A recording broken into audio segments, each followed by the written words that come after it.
Hai semua, hubungan antara Singapura, Malaysia, dan Indonesia kembali menjadi sorotan, terutama dengan meningkatnya kekuatan ekonomi Indonesia dalam beberapa tahun terakhir.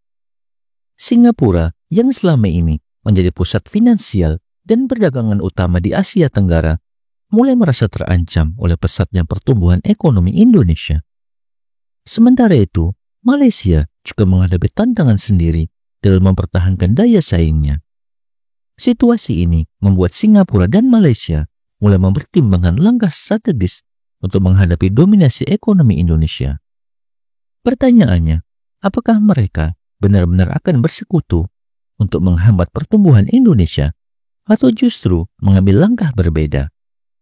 Bagaimana kisah selanjutnya? Simak video ini hingga akhir. Namun sebelum melanjutkan, jangan lupa untuk subscribe terlebih dahulu channel ini agar tak ketinggalan info menarik lainnya. Singapura dengan ekonominya yang sangat bergantung pada perdagangan internasional dan investasi asing menghadapi ancaman serius dari Indonesia yang kini semakin mandiri dalam berbagai sektor strategis.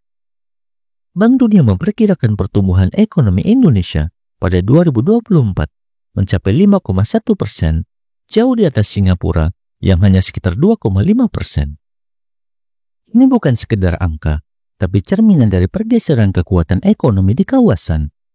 Indonesia telah berinvestasi besar dalam infrastruktur, teknologi, dan energi terbarukan yang perlahan-lahan mengurangi ketergantungan pada Singapura. Pelabuhan-pelabuhan baru seperti Patimban menjadi ancaman bagi dominasi pelabuhan Singapura dalam perdagangan regional. Di sisi lain, Malaysia juga tidak mau tertinggal dalam persaingan ini. Dengan pertumbuhan ekonomi yang diprediksi hanya 4,5% pada 2024, Malaysia berada di posisi yang sulit. Singapura melihat Malaysia sebagai mitra strategis untuk menghadapi Indonesia, dan keduanya mulai menjalin kerjasama yang lebih erat dalam bidang logistik dan perdagangan. Namun, apakah Malaysia benar-benar ingin menjadi tameng Singapura dalam persaingan ini? Meskipun hubungan ekonomi kedua negara cukup kuat dengan nilai perdagangan bilateral mencapai 100 miliar dolar pada 2023, Malaysia juga memiliki kepentingan sendiri dalam menjaga hubungan baik dengan Indonesia. Singapura pun tidak tinggal diam.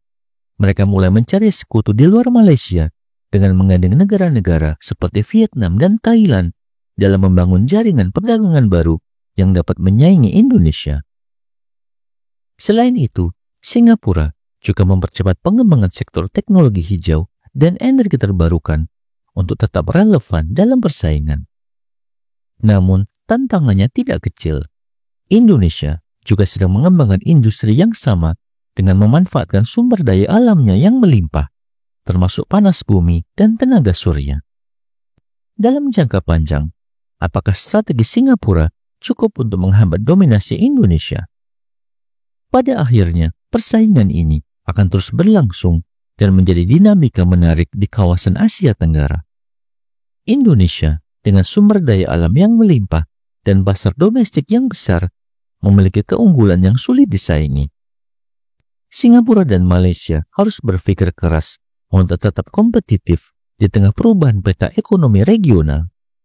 Apakah mereka akan terus bekerja sama untuk menghambat Indonesia atau justru mencari cara baru agar tetap relevan tanpa harus berkonfrontasi langsung? Semua kemungkinan masih terbuka dan kita akan melihat bagaimana strategi mereka berkembang dalam waktu dekat. Bagaimana menurut pendapat Anda? Silakan tuliskan di kolom komentar dan jangan lupa untuk like dan share video ini jika bermanfaat. Sampai jumpa di video menarik selanjutnya.